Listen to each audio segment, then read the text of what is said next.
En el año 9 de Cristo, en los densos bosques de Germania, un gladius romano atravesó el cuerpo de un guerrero querusco con tal fuerza que la punta emergió por su espalda y se clavó en el roble centenario detrás de él. El legionario que empuñaba esa espada corta de 60 centímetros intentó liberarla con un tirón violento, pero el acero permaneció atrapado en la madera. Abandonó el arma y corrió hacia su muerte inevitable. Ese gladius permanecería allí durante 2000 años, testigo silencioso de la masacre más devastadora que Roma jamás sufriera en territorio enemigo. 3 legiones completas, 20.000 hombres entrenados como la máquina militar más perfecta de la antigüedad, fueron aniquiladas en 3 días de pesadilla. ¿Cómo es posible que el ejército que había conquistado el mundo conocido fuera destrozado por tribus que Roma consideraba salvajes primitivos? La historia que estás a punto de escuchar no es la versión heroica que Roma intentó enterrar con vergüenza y silencio. Es la verdad brutal de una traición perfectamente orquestada, de un general romano que caminó confiado hacia su propia tumba y de un guerrero germano que fingió amistad durante años mientras planeaba el golpe militar más audaz de la historia antigua. Lo que sucedió en el bosque de Teutoburgo no fue simplemente una batalla perdida. Fue el momento exacto en que el sueño imperial romano de conquistar toda Germania se ahogó en sangre y barro, obligando a Roma a retroceder hasta el Rin y admitir, por primera vez, que existían límites para su poder. Si te apasiona descubrir la historia que los libros de texto omitieron, suscríbete ahora y activa la campana. Aquí desenterramos el pasado sin censura. El emperador Augusto, el hombre que había transformado Roma de república a imperio, que había derrotado a Marco Antonio y Cleopatra, que había traído paz tras un siglo de guerras civiles, despertó en su palacio del Palatino con noticias que lo destruirían psicológicamente. Sus asesores militares apenas podían articular las palabras. Las legiones 17, 18 y 19 habían desaparecido. No derrotadas en campo abierto, no capturadas para ser rescatadas, simplemente borradas de la existencia. 20.000 soldados profesionales, ciudadanos romanos entrenados durante años, equipados con las mejores armas que el mundo antiguo podía producir, habían sido masacrados hasta el último hombre en algún lugar de los interminables bosques germanos. Augusto, un hombre de 72 años cuya salud ya era frágil, sufrió lo que los cronistas describieron como un colapso total. Durante meses se negó a afeitarse o cortarse el cabello en señal de duelo. Caminaba por los pasillos del palacio, golpeando su cabeza contra las paredes de mármol, mientras gritaba una frase que se convertiría en legendaria. «Quintili vare, legiones rede». «Quintilio Varo, devuélveme mis legiones». Pero Varo estaba muerto, atravesado por su propia espada en un acto final de desesperación, y las legiones jamás regresarían. Para entender la magnitud del desastre, debemos viajar 6 años atrás, al año 7 d.C., cuando Publio Quintilio Varo fue designado gobernador de Germania. Varo no era un general de campo de batalla forjado en décadas de campaña. Era un administrador, un político conectado a la familia imperial por matrimonio, un hombre acostumbrado a gobernar provincias pacificadas donde su principal tarea consistía en recaudar impuestos y administrar justicia romana. Había servido exitosamente en Siria y África, territorios donde la población local había aceptado, aunque fuera a regañadientes, la dominación romana. Germania sería diferente de maneras que Varo nunca comprendió. Las tribus germanas que habitaban las vastas extensiones boscosas al este del Rin no eran los pueblos urbanizados del Mediterráneo.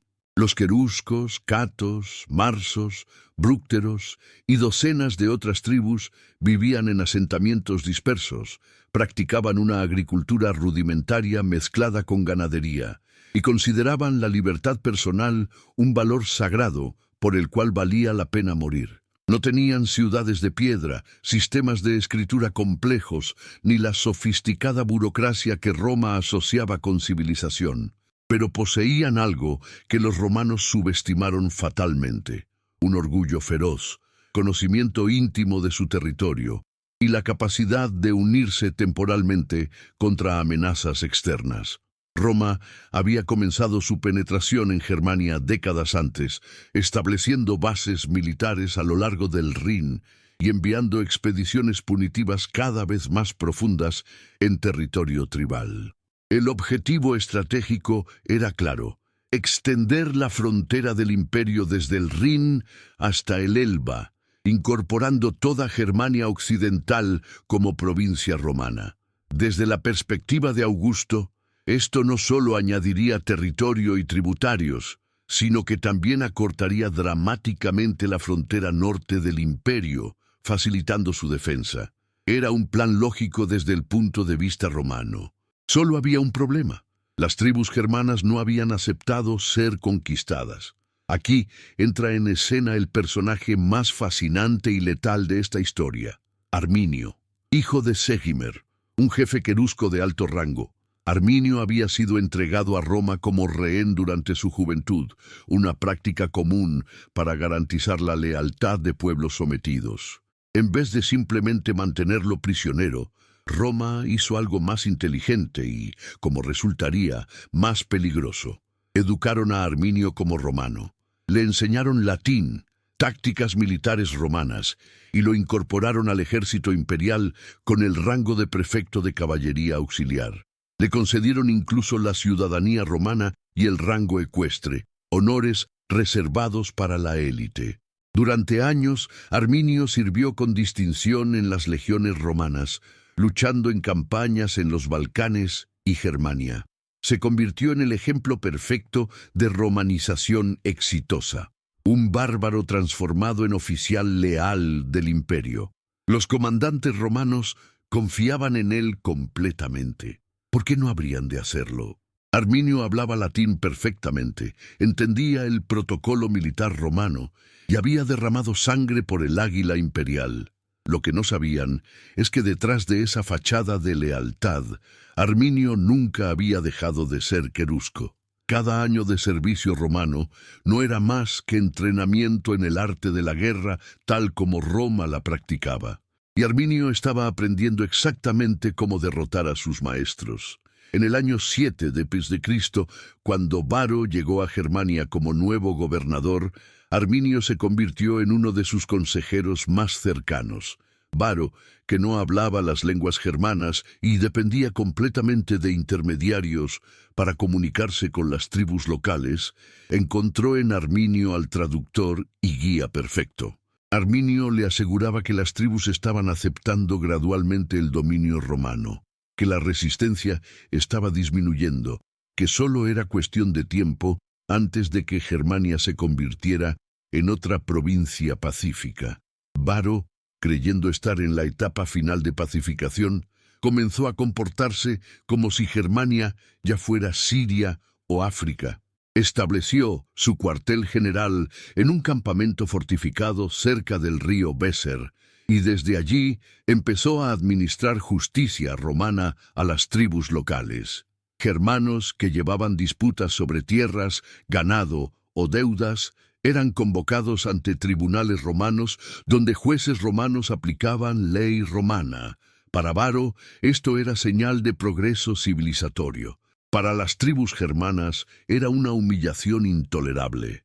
Hombres libres que tradicionalmente resolvían sus disputas mediante asambleas tribales o duelos rituales, ahora debían someterse a extranjeros que ni siquiera hablaban su idioma. La tensión crecía, pero Varo no la detectaba. Arminio se aseguraba de que no lo hiciera. Durante el verano del año 9 después de Cristo, Varo comandaba 3 legiones completas, la 17, 18 y 19, cada una con aproximadamente 5.000 hombres, más tropas auxiliares que elevaban el total a cerca de 20.000 soldados. Eran fuerzas profesionales, legionarios que habían servido durante años, equipados con armadura segmentada de hierro, escudos rectangulares reforzados, pila, jabalinas, para lanzar antes del combate cuerpo a cuerpo, y el gladius, la espada corta de 60 centímetros que había conquistado 3 continentes. En formación cerrada, sobre terreno abierto, estas legiones eran virtualmente invencibles. Arminio lo sabía, por eso se aseguró de que nunca pelearan en terreno abierto ni en formación cerrada. El plan de Arminio era de una simplicidad brutal y requería paciencia extraordinaria. Primero, debía convencer a las tribus germanas tradicionalmente rivales de que se unieran temporalmente bajo su liderazgo. Esto por sí solo era casi imposible. Los queruscos habían peleado contra los catos durante generaciones. Los marsos despreciaban a los brúcteros, pero Arminio les presentó un argumento imposible de ignorar. Si no se unían ahora, Roma los conquistaría uno por uno, y sus hijos crecerían como esclavos o auxiliares al servicio de amos extranjeros. La amenaza existencial logró lo que ninguna alianza política podría haber conseguido. Las tribus aceptaron seguir a Arminio en una campaña conjunta. Segundo, Arminio necesitaba sacar a las legiones de sus fortificaciones y llevarlas a terreno donde las ventajas romanas fueran neutralizadas. Los bosques germanos eran perfectos para esto. Árboles centenarios crecían tan juntos que bloqueaban la luz del sol. El suelo estaba cubierto de raíces, rocas y pantanos traicioneros. La visibilidad era mínima. El terreno irregular impedía formaciones militares organizadas. Para legiones acostumbradas a pelear en campo abierto, donde podían mantener líneas perfectas y ejecutar maniobras coordinadas, esos bosques eran pesadillas logísticas. Para guerreros germanos que habían cazado entre esos árboles desde la infancia, eran el campo de batalla perfecto. Pero ¿cómo convencer a Varo de abandonar la seguridad de sus campamentos fortificados y adentrarse en territorio hostil justo cuando el verano terminaba y las lluvias de otoño comenzaban? Aquí, la genialidad de Arminio se manifestó completamente. En septiembre del año 9 d.C., le informó a Varo sobre una rebelión menor en territorio querusco, una tribu problemática que estaba atacando asentamientos romanos y necesitaba ser castigada rápidamente antes de que la insurrección se extendiera. No era una amenaza mayor, aseguró Arminio, solo requería una demostración de fuerza. Las 3 legiones marcharían hacia el área rebelde, sofocarían la revuelta y regresarían antes del invierno. Varo aceptó sin sospechas. ¿Por qué no? Arminio había demostrado lealtad durante años. Los informes de rebeliones menores eran comunes. Suprimir insurrecciones locales era precisamente el tipo de tarea que se esperaba de un gobernador provincial. Además, el campamento de verano ya debía ser abandonado de todos modos para regresar a los cuarteles de invierno al oeste del Rin. La ruta propuesta por Arminio solo añadiría unos días al viaje. Varo ordenó a las legiones prepararse para la marcha. Estamos documentando cada detalle de este conflicto. Si valoras este nivel de profundidad que no encuentras en otros canales, dale un like y únete a nuestra comunidad. El 9 de septiembre del año 9 d.C., bajo un cielo gris que amenazaba lluvia, las 3 legiones romanas abandonaron su campamento fortificado y comenzaron la marcha hacia el este. La columna militar se extendía por varios kilómetros. Al frente iban exploradores de caballería, seguidos por la vanguardia de infantería pesada. Luego venían los bagajes, carros tirados por mulas que transportaban tiendas, armas de repuesto, molinos para moler grano, herramientas de ingeniería. Familias de soldados acompañaban la columna, esposas e hijos de legionarios que seguían al ejército de un destino a otro. Comerciantes, prostitutas y todo tipo de civiles que dependían económicamente de las legiones también marchaban junto a los soldados. No era solo un ejército en movimiento, era una pequeña ciudad ambulante. Arminio cabalgaba junto a Varo en la parte delantera de la columna, señalando puntos de referencia y asegurándole que conocía rutas seguras a través de los bosques. Lo que Varo no sabía es que durante las últimas semanas, guerreros germanos habían estado construyendo fortificaciones temporales en puntos estratégicos a lo largo de la ruta que Arminio había planeado meticulosamente. Terraplenes de tierra, empalizadas de madera, pozos excavados para romper formaciones. Todo oculto entre los árboles, invisible para exploradores romanos que no sabían qué buscar. Al segundo día de marcha, la lluvia comenzó. No una lluvia suave, sino un diluvio constante que convertía los senderos del bosque en ríos de barro. Los soldados romanos, cargando cada uno aproximadamente 30 kilogramos de equipo, comenzaron a hundirse hasta los tobillos con cada paso. Los carros se atascaban en el lodo, requiriendo que hombres y animales los empujaran con esfuerzo sobrehumano. La columna, que ya era larga y vulnerable, se estiró aún más. Las distancias entre unidades aumentaron. La cohesión militar se erosionaba con cada hora de marcha bajo la lluvia incesante. Arminio observaba todo esto con satisfacción calculada. Luego, bajo el pretexto de ir a reclutar más guerreros auxiliares de tribus cercanas para ayudar con la supuesta rebelión, se despidió de Varo y cabalgó hacia el bosque con sus hombres.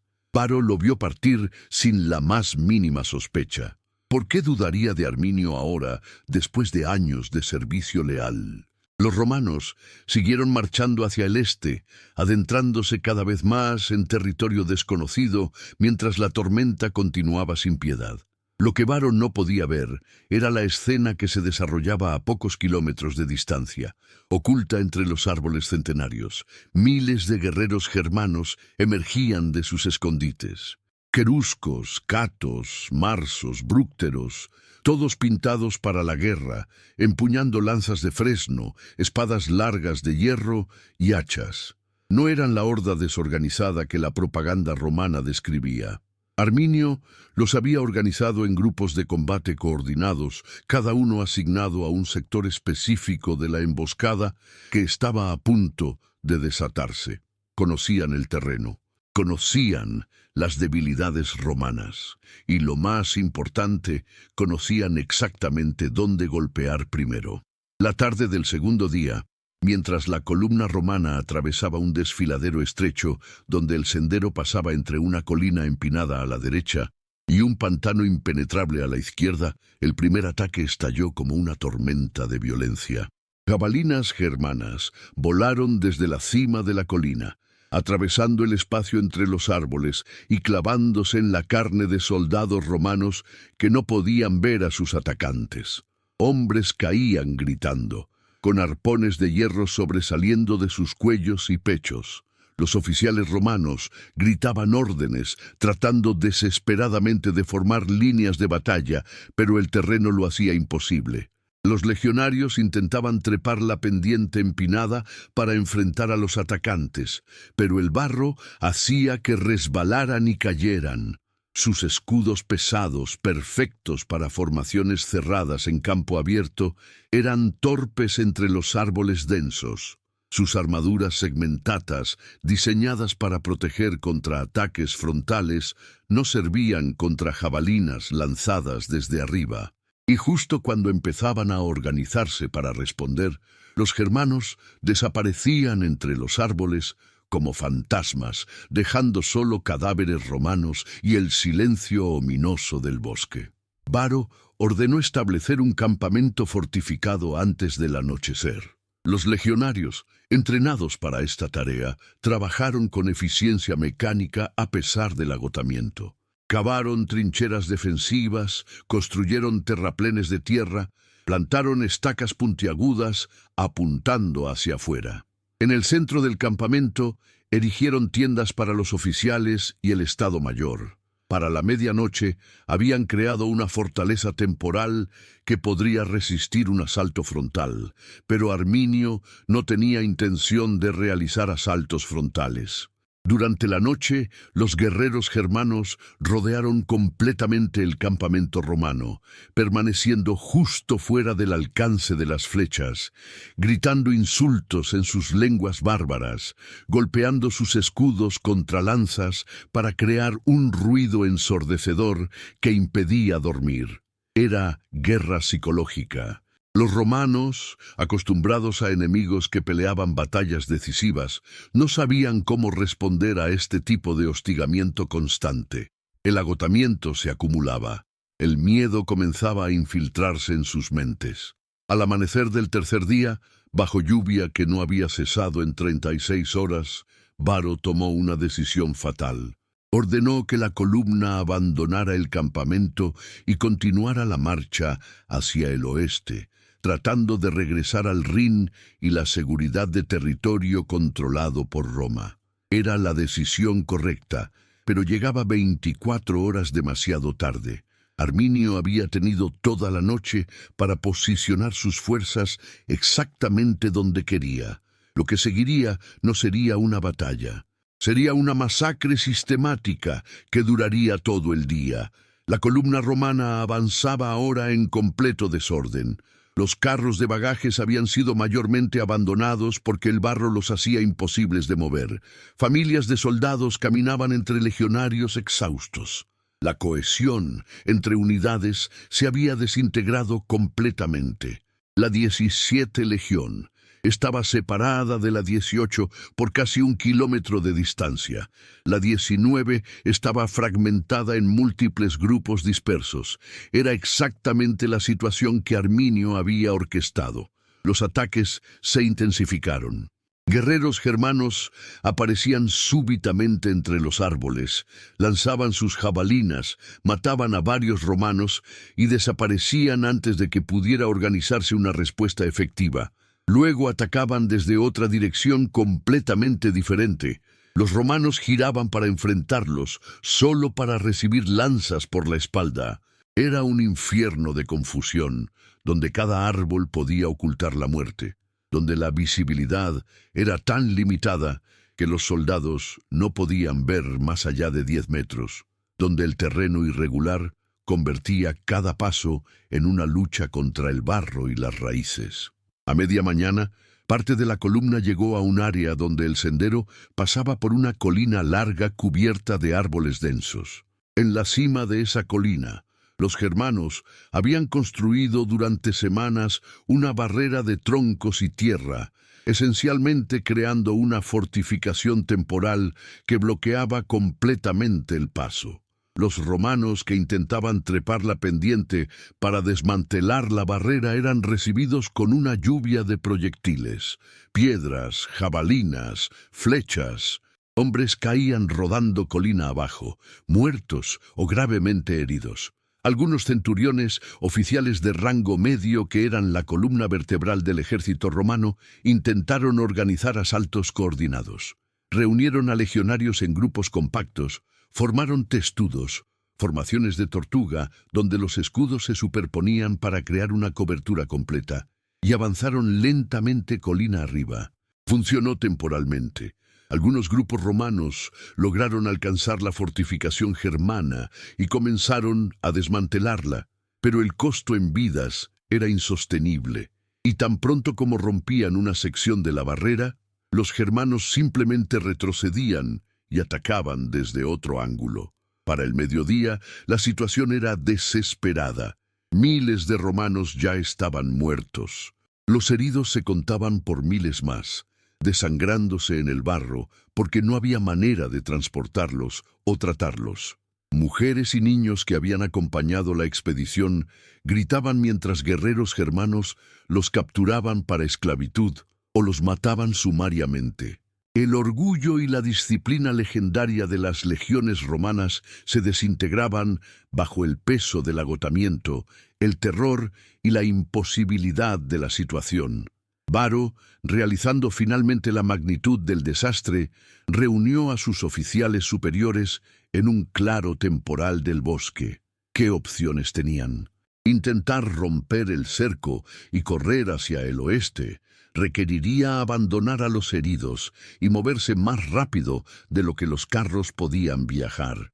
Establecer otro campamento fortificado solo prolongaría lo inevitable, porque no tenían suficiente comida para resistir un asedio prolongado. Rendirse era impensable para el orgullo romano, y además, las tribus germanas no tenían tradición de tomar prisioneros de guerra a gran escala en conflictos de esta magnitud. Mientras los oficiales deliberaban, los ataques germanos continuaban sin cesar. Arminio había dividido sus fuerzas en múltiples grupos que rotaban los ataques, asegurando que los romanos nunca tuvieran un momento de respiro. Cuando un grupo de guerreros se agotaba lanzando jabalinas, retrocedían y eran reemplazados por guerreros frescos. Era un sistema de relevos que mantenía presión constante mientras los romanos se agotaban progresivamente. A media tarde del tercer día, parte de la columna romana logró salir del área del bosque más denso y llegó a un claro pantanoso, conocido localmente como el Gran Pantano. Por un momento, hubo esperanza.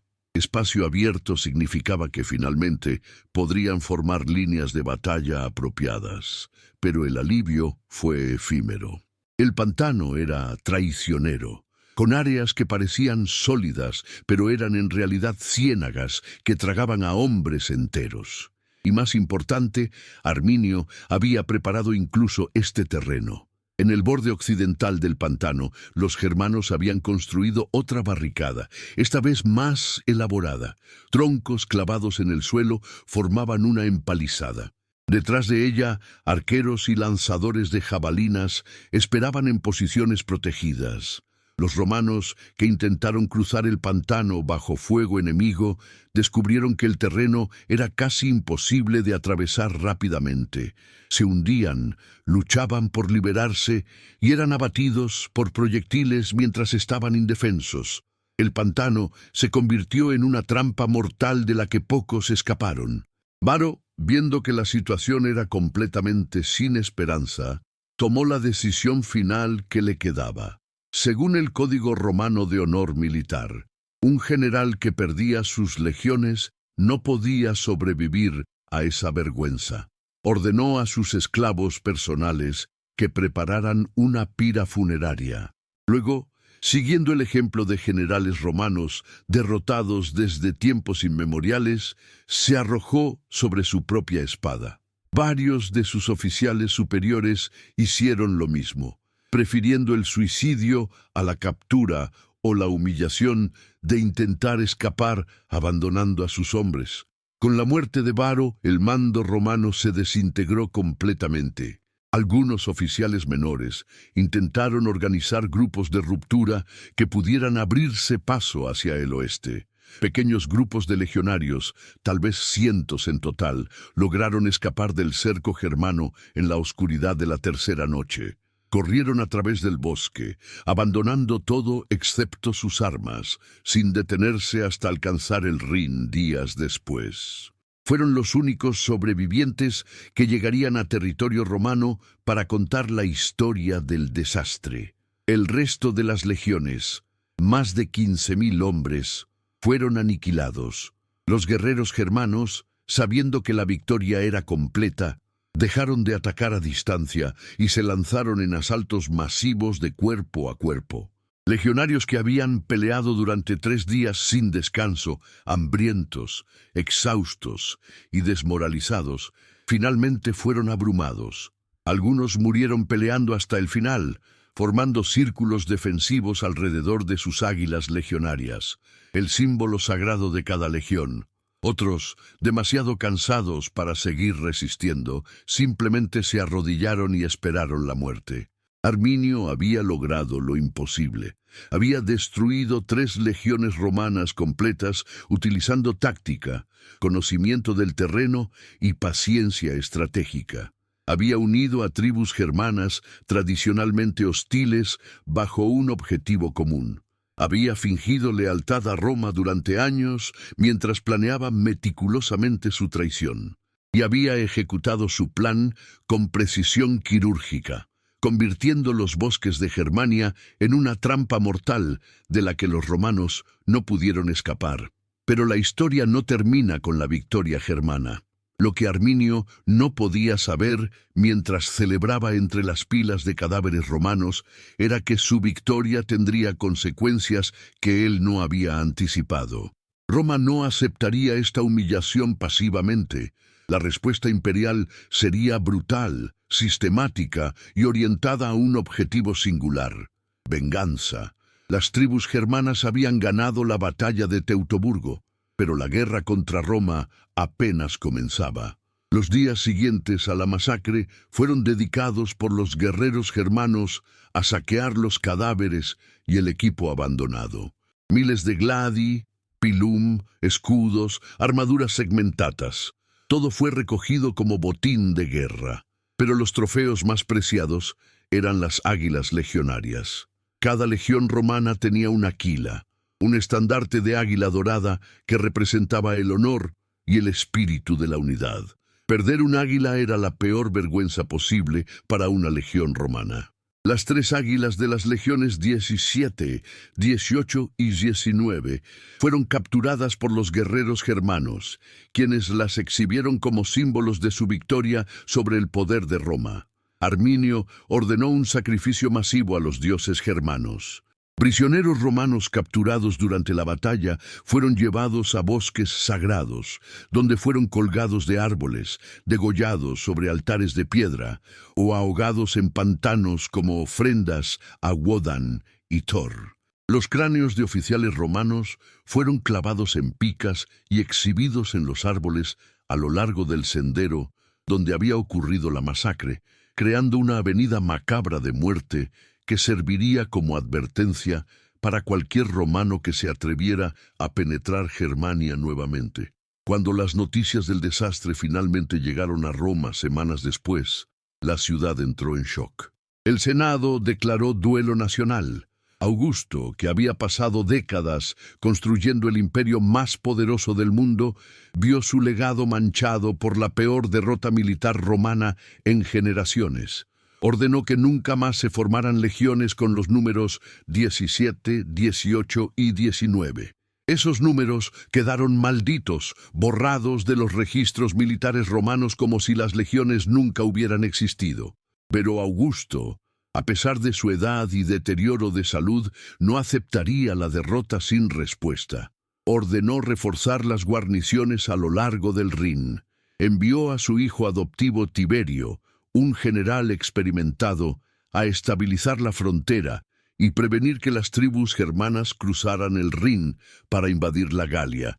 Durante los siguientes años, Roma adoptó una postura defensiva, fortificando el Rin como frontera permanente del imperio. El sueño de conquistar toda Germania, hasta el Elba, fue abandonado. Arminio había logrado algo que ningún otro enemigo de Roma había conseguido: obligar al imperio a aceptar límites a su expansión. Pero aquí la historia toma un giro que Arminio no anticipó. Las tribus germanas, unidas temporalmente contra Roma, volvieron rápidamente a sus rivalidades tradicionales una vez que la amenaza romana disminuyó. Queruscos peleaban contra catos, marsos atacaban a brúcteros.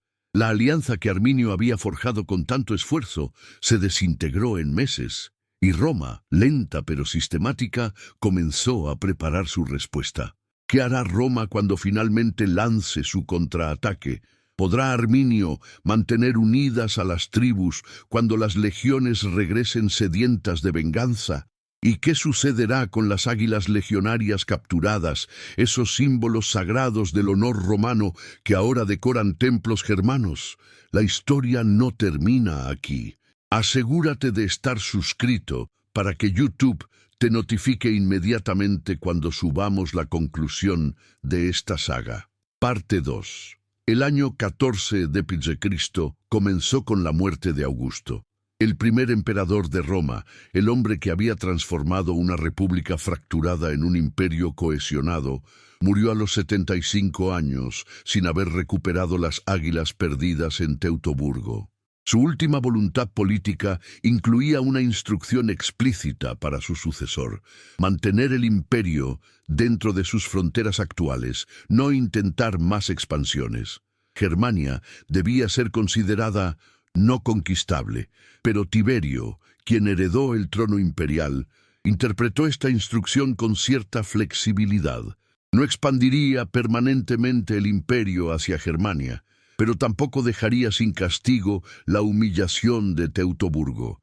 Si acabas de llegar, suscríbete para no perderte el archivo completo de documentales que estamos construyendo. Germánico, sobrino de Tiberio y uno de los generales más talentosos de Roma, fue designado comandante de las fuerzas del Rin en el año 14 de Cristo. A diferencia de Varo, Germánico era un militar de carrera que había pasado años en campaña. Entendía guerra de guerrillas, respetaba a sus enemigos y, sobre todo, aprendió meticulosamente de los errores de Varo. Su misión era clara pero no explícitamente declarada: no conquistar Germania, sino castigarla tan severamente que ninguna tribu volviera a considerar atacar intereses romanos. Germánico comenzó su campaña en la primavera del año 15 de Cristo, con 8 legiones, aproximadamente 40.000 legionarios más auxiliares, un ejército masivo según estándares romanos. Pero a diferencia de Varo, Germánico no marchó imprudentemente hacia territorio germano. Primero estableció bases fortificadas a lo largo del Rin. Luego construyó una flota de más de 1. 0 navíos para transportar tropas río arriba, permitiendo movimiento rápido y suministro constante sin depender de líneas de comunicación terrestres vulnerables. El primer objetivo de Germánico eran los marsos, una tribu que había participado en la emboscada de Teutoburgo. En una operación nocturna coordinada, legiones romanas cruzaron el Rin en barcazas, rodearon completamente un asentamiento marso durante su festival de otoño, cuando los guerreros estaban ebrios, y lanzaron un ataque al amanecer. No fue una batalla, fue una masacre sistemática diseñada para enviar un mensaje. Hombres, mujeres, niños, nadie fue perdonado. Los romanos quemaron cada estructura, mataron cada animal, destruyeron cada cosecha. El territorio marso fue convertido en un desierto. Noticias de la matanza se extendieron rápidamente por Germania. Arminio, ahora reconocido como líder de facto de la resistencia germana, intentó organizar otra alianza tribal para enfrentar a Germánico. Pero esta vez fue diferente. Las tribus habían visto lo que Roma hacía cuando buscaba venganza, y muchas prefirieron negociar paz individual en vez de arriesgar aniquilación. La coalición que Arminio formó era más pequeña y menos cohesionada que la de Teutoburgo.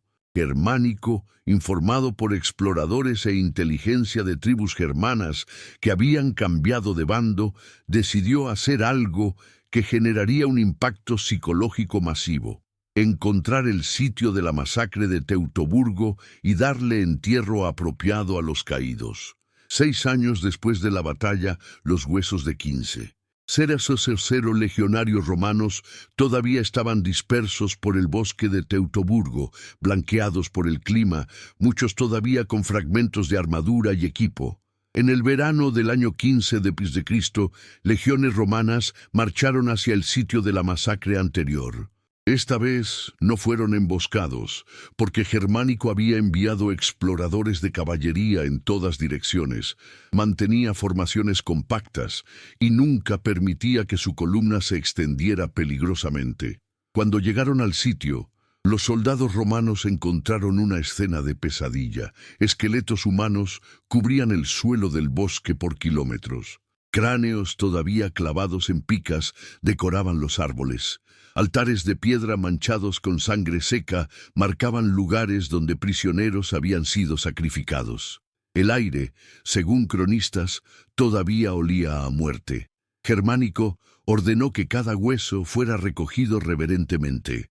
Los legionarios, muchos de ellos compañeros de los hombres que habían muerto allí, trabajaron durante días construyendo una pira funeraria masiva. Cuando fue encendida, las llamas podían verse desde kilómetros de distancia. Germánico pronunció un discurso que fue registrado por historiadores romanos, jurando que cada gota de sangre romana derramada en Teutoburgo sería vengada 10 veces. No era retórica vacía. Era una declaración de intenciones que Germánico cumpliría metódicamente. Arminio observaba todo esto desde la distancia, sabiendo que enfrentar a Germánico en batalla abierta sería suicidio. Intentó repetir las tácticas de Teutoburgo: emboscadas en bosques densos, ataques de guerrilla, hostigamiento constante. Pero Germánico había estudiado Teutoburgo obsesivamente. Sabía exactamente cómo Arminio había destruido a Varo y había desarrollado contramedidas para cada táctica germana. Cuando guerreros germanos intentaban emboscadas, exploradores romanos los detectaban primero. Cuando intentaban atacar bagajes vulnerables, encontraban que los romanos habían reducido dramáticamente sus trenes de suministro y protegían lo que llevaban con guardias pesados. Cuando intentaban hostigar durante la noche, descubrían que los campamentos romanos estaban fortificados con trincheras, empalizadas y guardias rotando cada 2 horas. Germánico había convertido la guerra germana de guerrillas en un ejercicio de frustración. Frustrado por no poder infligir daño significativo a las fuerzas de Germánico mediante tácticas de emboscada, Arminio tomó una decisión arriesgada: aceptar batalla abierta. Reunió aproximadamente 18 guerreros, la mayor fuerza que podía concentrar, y los posicionó en un lugar llamado Idistaviso, una llanura junto al río Weser, donde el terreno favorecía menos a los romanos, pero tampoco daba ventaja decisiva a los germanos. La batalla de Idistaviso en el año 16 d.C. fue todo lo que Teutoburgo no había sido: una confrontación directa entre formaciones organizadas en campo relativamente abierto. Germánico comandaba 8 legiones más auxiliares, aproximadamente 50.000 hombres contra los 18.000 de Arminio. La disparidad numérica era significativa, pero Arminio confiaba en el valor individual de sus guerreros y esperaba que el terreno irregular al menos neutralizara parcialmente las ventajas romanas de disciplina y formación. La batalla comenzó al amanecer. Caballería romana cargó primero, intentando provocar una respuesta desorganizada de los germanos. Los guerreros de Arminio mantuvieron posiciones, una disciplina inusual para guerreros tribales acostumbrados a cargas impulsivas. Cuando la caballería romana retrocedió, las legiones avanzaron en formación compacta, escudos superpuestos, pila listos para lanzar. Arminio había organizado a sus guerreros en 3 líneas, imitando formaciones romanas, pero sin la cohesión profesional que requería entrenamiento de años. Cuando las líneas chocaron, la superioridad romana en combate disciplinado se hizo evidente inmediatamente. Los legionarios peleaban como máquinas sincronizadas, cada hombre protegido por el escudo de su compañero, apuñalando con gladi en movimientos cortos y eficientes. Los guerreros germanos, valientes individualmente, no podían mantener cohesión de formación bajo presión sostenida. En 2 horas de combate brutal, la línea germana comenzó a fracturarse. Arminio, peleando en primera línea como era costumbre de líderes tribales, intentó ralliar a sus hombres mediante ejemplo personal. Fue herido 2 veces, pero continuó combatiendo. Sin embargo, el entrenamiento y la disciplina profesional de las legiones simplemente superaron el coraje individual. Los guerreros germanos comenzaron a retroceder, luego a romper formación, finalmente a huir hacia el bosque cercano. Germánico ordenó persecución total. Caballería romana alcanzó a guerreros germanos que huían y los cortaron sin piedad. Los que llegaron al río Weser intentaron cruzar nadando y muchos se ahogaron. Otros fueron alcanzados por jinetes romanos mientras estaban indefensos en el agua. La matanza continuó durante horas después de que la batalla propiamente dicha había terminado. Estimaciones romanas, probablemente exageradas, afirmaban que 10.000 germanos murieron, mientras que las pérdidas romanas fueron mínimas. Arminio escapó herido, pero vivo. Más importante, la batalla de Edistaviso demostró algo crucial. Las tribus germanas podían ganar mediante emboscada y conocimiento del terreno, pero en batalla abierta contra legiones romanas profesionales no tenían oportunidad. Era una lección que Arminio no olvidaría, pero que también limitaba severamente sus opciones estratégicas futuras. Germánico continuó su campaña de castigo durante todo el año 16 de Cristo. Arrasó territorios de múltiples tribus. Capturó miles de germanos como esclavos, ejecutó públicamente a líderes tribales que habían participado en Teutoburgo, y lo más importante desde la perspectiva del honor romano, recuperó 2 de las 3 águilas perdidas. La tercera permanecería en manos germanas hasta décadas después, pero la recuperación de 2 águilas fue presentada en Roma como vindicación parcial de la humillación de Teutoburgo. En el año 17 d.C., Tiberio ordenó a Germánico regresar a Roma. Las campañas habían sido exitosas desde perspectiva militar, pero costosas. Tiberio, un emperador más pragmático que glorioso, decidió que Germania había sido castigada suficientemente y que mantener 8 legiones en campaña continua era insostenible financieramente. Germánico recibió un triunfo masivo en Roma, desfilando con cautivos germanos y las 2 águilas recuperadas. Pero la guerra en Germania esencialmente terminó. Roma adoptó una política de frontera fortificada en el Rin, abandonando permanentemente ambiciones de conquista más allá del río. Arminio, por su parte, descubrió que la victoria en Teutoburgo había sido simultáneamente su mayor logro y su maldición final. Había demostrado que Roma podía ser derrotada, pero también había provocado una respuesta romana tan devastadora que las tribus germanas tardaron décadas en recuperarse. Más problemático para Arminio personalmente, su creciente poder y prestigio comenzaron a amenazar a otros líderes tribales. En Germania, poder político dependía de consenso tribal y logros militares continuos. Arminio había logrado la victoria más espectacular contra Roma en memoria viva, pero no podía traducir eso en autoridad permanente sobre tribus celosamente independientes. Los queruscos, su propia tribu, se dividieron sobre si Arminio estaba acumulando demasiado poder personal. Algunos líderes tribales comenzaron a ver a Arminio no como libertador de Germania, sino como potencial tirano que podría establecer monarquía al estilo romano sobre pueblos libres. El tío de Arminio, un jefe querusco llamado Ingiomero, comenzó a conspirar contra su sobrino. La ironía era perfecta. El hombre que había traicionado a Roma enfrentaba ahora traición de su propia familia.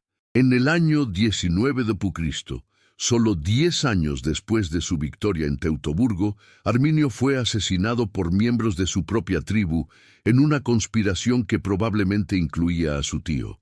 Tenía aproximadamente 37 años. El hombre que había derrotado a 3 legiones romanas murió no en batalla gloriosa, sino apuñalado por parientes que temían su ambición.